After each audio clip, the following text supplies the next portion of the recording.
एक शब्द आनंदमय है। राग द्वेष हर्ष शोक रहित अंतःकरण प्रशांतात्मा। मैं और मेरापन शरीर से हटाकर श्री भगवान में लगाना तो भय रहित हो जाना। विगत भीर अब आगे कह रहे ब्रह्मचारी व्रत स्थित, ब्रह्मचारी व्रत स्थिता। ब्रह्मचारी बहुत अमृत है। ये नीच अंतःकरण वाले लोग जो भोगों में सुख का अनुभव कर रहे हैं, भगवान बचाएं, दुर्गति को भोग रहे हैं। वो समझ रहे हैं हम बहुत आनंद लूट रहे हैं, वो दुर्गति को भोग रहे हैं। जिस क्रिया में क्षण मात्र सुख निकालने में आनंद होता है, उसको रोकने में कितना सुख होगा ये वही जानता है जो ब्रह्मचारी व्रत स्थिता। इसलिए उपासक को चाहिए कि वो ब्रह्मचारी बने।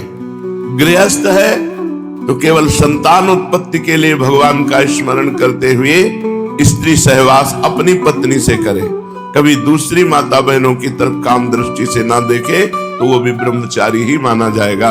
और जो विरक्त है वो आजीवन ना हस्त मैथुन, ना किसी स्त्री की तरफ देखना, ना किसी पुरुष की तरफ देखना, पूर्ण रूप से अपनी जनेंद्री को काबू में रखना। काछ वाच मन निश्चल राखे, धनी धनी जननी तेरी रे। जो लंगोटी का पक्का, जबान का पक्का, मन का पक्का वही साधु है। धन्य है उसकी माँ को जो ऐसे लाल को पैदा किया, जो लंगोटी का पक्का, जबान का पक्का और मन का पक्का। काछ वाच मन निश्चल राखे, धनी धनी जननी तेरी रे। बड़ नरसैया दर्शन पावा। नरसिंह मेहता कहते मेरे बड़े भाग्य यदि ऐसे संत का दर्शन हो जाए जो लंगोटी का पक्का, जबान का पक्का, मन का पक्का हो जाए। जब निकले ही हो भगवान के मार्ग में तो फिर गंदगी क्यों, फिर इधर उधर झांक ताक क्यों। मन को मारो, अपनी इंद्रियों को शांत कर दो, अल्पाहार करो, थोड़ा भोजन करो, बहुत शांति मिलेगी। हमारी बात मान लो। जिसकी इंद्रियां बहुत बलवान हैं उसकी रसेंद्री बहुत चंचल हो चुकी है, बहुत खान पान करता है, इसलिए जनेंद्री उसको शांति नहीं लेने दे रही, नहीं तो इच्छा ही खत्म हो जाएगी। उचित आहार, आपको कोई फावड़ा नहीं चलाना है कि आपको बहुत बल की आवश्यकता है। और बहुत बल ब्रह्मचारी में होता, व्यभिचारी में नहीं होता। ब्रह्मचारी का संकल्प बल काम करता है, व्यभिचारी में न संकल्प बल है न शरीर बल है। इसलिए भगवान आदेश करते ब्रह्मचारी व्रते स्थितः। ब्रह्मचारी व्रत वीर रक्षा प्रधान, परंतु केवल एक जनेंद्री का ही ब्रह्मचर्य नहीं, हर इंद्री का ब्रह्मचर्य, वाक इंद्री का ब्रह्मचर्य। ज्यादा बोलना नहीं है, भगवान के प्रति ही वार्ता करनी। रसेंद्री का केवल भगवान को समर्पित, थोड़ा सा प्रसाद पाकर अपने जीवन। नेत्रेंद्री का ब्रह्मचर्य व्रत ऐसे सैसा नहीं देखना है, बहुत संभाल कर नेत्र रखना है। तो ब्रह्मचारी शब्द पूर्ण तभी होता है जब शब्द स्पर्श रूप रस गंध पांचों पर ब्रह्मचर्य व्रत हो। मान बढ़ाई और शरीर के आराम से जो दूर रहता है वही ब्रह्मचर्य व्रत पांचों का कर सकता है। मान बढ़ाई और शरीर सुख, आराम तो नहीं। राम बिना आराम कहाँ है। जब तक भगवान न मिल जाए तब तक विश्राम नहीं। राम काज कीन्हे बिनु मोहि कहाँ विश्राम। थोड़ी देर सो लिया फिर चटपटा के उठ के बैठ के निरंतर भजन कर रहे। 8 विषयों में से किसी भी विषय का भोग बुद्धि से, रस बुद्धि से सेवन नहीं करना चाहिए। शब्द स्पर्श रूप रस गंध और मान बढ़ाई। मान बढ़ाई और शरीर का आराम भोग, ये 8 है। शब्द स्पर्श रूप रस गंध मान बढ़ाई और शरीर का आराम। आलसी स्वभाव, निर्वाह बुद्धि से केवल विषयों का सेवन करो, इतने से काम चल जाएगा बस। यदि भोग बुद्धि से उन विषयों का सेवन किया जाएगा तो फिर उपासना सिद्ध नहीं होगी, वो बार बार भ्रष्ट होता रहेगा। और अधकचरे योगी को भगवान का दर्शन नहीं होता, स्वयं भगवान ने नारद जी को कहा था। इसलिए उपासक को ब्रह्मचारी व्रत में स्थित रहना बहुत आवश्यक है। ब्रह्मचर्य के बिना साधना होगी नहीं। और ब्रह्मचर्य रहने लगोगे तो देखोगे तुम में पवित्रता आ रही है। तुम अनुभव करोगे अपने आप को एक बहुत पवित्र, जैसे गंगा स्नान के बाद अनुभव होता है पवित्र, ऐसे प्रतिपल आप अपने को पवित्र अनुभव करोगे।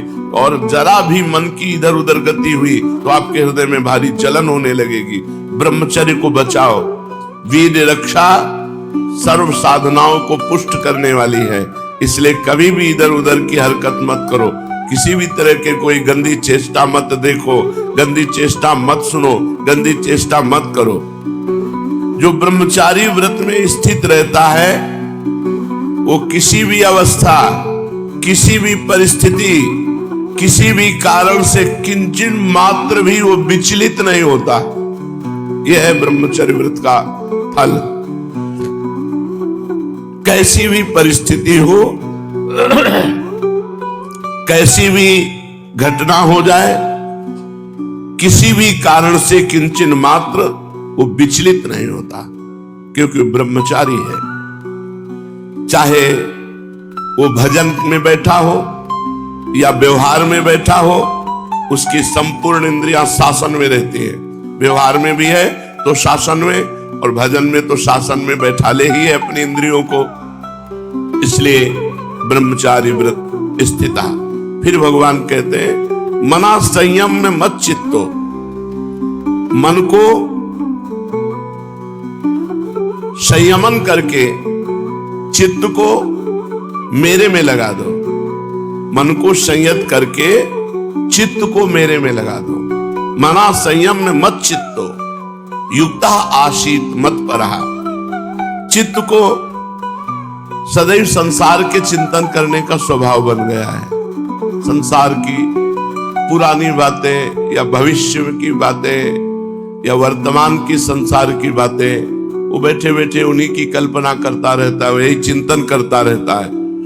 उसको हटा करके उस चिंतन से केवल भगवान आज्ञा कह रहे हैं मत चित्तो, मेरा चिंतन करो, मेरे रूप का चिंतन करो, मेरी लीला का चिंतन करो, मेरे गुण का चिंतन करो, मेरे प्रभाव का चिंतन करो, मेरी महिमा का चिंतन करो, मेरे ही चिंतन में लगा दो, मत चित्तो।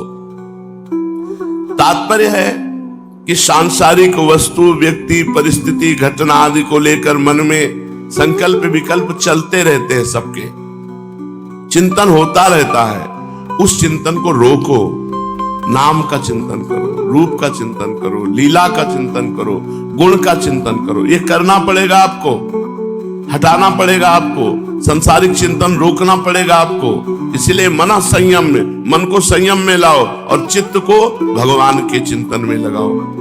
मन में जो कुछ चिंतन होता है वो भूतकाल का होता है या कुछ भविष्य काल का होता है। साधक को चाहिए कि भूत भविष्य की चिंता छोड़ दे, जो हो गया सो हो गया, अब लो नसानी अब ना न सहियो, और आगे जो होगा तो भगवान हमारे साथ है, अमंगल होगा नहीं। तो वर्तमान में भूत भविष्य का चिंतन करके वर्तमान को मत मलिन करो। वर्तमान में हर सेकेंड वर्तमान को प्रभु के नाम चिंतन में लगाओ, राधा राधा राधा, प्रभु के गुण चिंतन में लगाओ, चतुरासी जी गायन करो, भागवत के अध्यायों को खूब, श्लोकों को पढ़ो, उनका मनन करो, 2-4 अध्याय भागवत के गाओ। भगवान की लीला गायन करने से जैसा चित्त पवित्र होता है वैसा किसी तीर्थ और गाम से नहीं होता। तो खूब भगवान का नाम जप करो, भगवान की लीला गायन करो और भगवत सेवा विराजमान करके सेवा करो, प्रभु की सेवा करो। चित्त को संसार से हटा करके उसको संयमन करके भगवान के नाम रूप गुण लीला धाम में लगाओ। साधक वर्तमान समय को भगवान में लगाता है। जब भगवान की हम चिंतन वृत्ति करते हैं तो मन भागता है भूतकाल के चिंतन में, भविष्य के चिंतन में। कोई वस्तु, व्यक्ति, पदार्थ, घटना, परिस्थिति आदि को लेकर वो भजन छोड़कर संकल्प विकल्प करने लगता है। बस इसी को रोकना साधना है। जब हम भजन में बैठे तो इधर उधर जहां मन जाए उसको हटा हटा करके बार बार भजन में लगाना, यही उपासना है। परमात्मा का चिंतन, भगवान का चिंतन ही करना हमारा लक्ष्य बन जाए, संसार के चिंतन का नहीं। अतः जिस संसार का चिंतन हो रहा है, विचार करो वो पहले नहीं था, पीछे नहीं रहेगा, तो अभी भी नहीं है, ये केवल दिखाई दे रहा है, यही इंद्रजाल है माया का। परंतु जिन भगवान का चिंतन करते हैं वो पहले भी थे, अब भी हैं और आगे भी रहेंगे। इस तरह सांसारिक चिंतन को मन से हटाओ, प्रभु में लगा दो। कारण कि जितना संसार का चिंतन करोगे वो समय व्यर्थ चला जाएगा, अंतःकरण मलिन होगा, कोई लाभ नहीं मिलेगा। जितना भगवान का चिंतन करोगे समय सार्थक होगा, मन पवित्र होगा और परम लाभ होगा। भगवान कह रहे युक्ता आशीत मत्परा, युक्ता भगवान में ही सदैव स्थित रहे। और कह रहे मत्परा केवल भगवान के परायण रह करके, किसी अन्य का नहीं, केवल भगवत परायण होकर के जीवन रखे साधक। भगवत परायण जीवन, किसी व्यक्ति का आश्रय नहीं, उद्देश्य लक्ष्य ध्येय केवल श्री भगवान का रहे। भगवान के सिवाय कोई भी सांसारिक वासना, कोई भी आसक्ति, कोई भी कामना, कोई भी स्पृहा, कोई भी ममता ना रहे। यदि ऐसा जीवन हो तो भगवत प्राप्ति बहुत जल्दी हो जाए। प्रशांतात्मा विगत भीर ब्रह्मचारी व्रते स्थितः मना संयम्य मत चित्तो युक्त आसीत मत्परा। प्रशांत आत्मा जिसका अंतःकरण शांत है, विगत भी जो भय रहित है, ब्रह्मचारी व्रते स्थिता जो ब्रह्मचारी व्रत में स्थित है, युक्ता सावधान योगी, मना संयम्य मत चित्तो मन को संयम में करके सदैव भगवान के नाम रूप गुण लीला का चिंतन करता है। आसीत मत्परा केवल भगवान के परायण है, वो निश्चित भगवत प्राप्ति कर लेता है।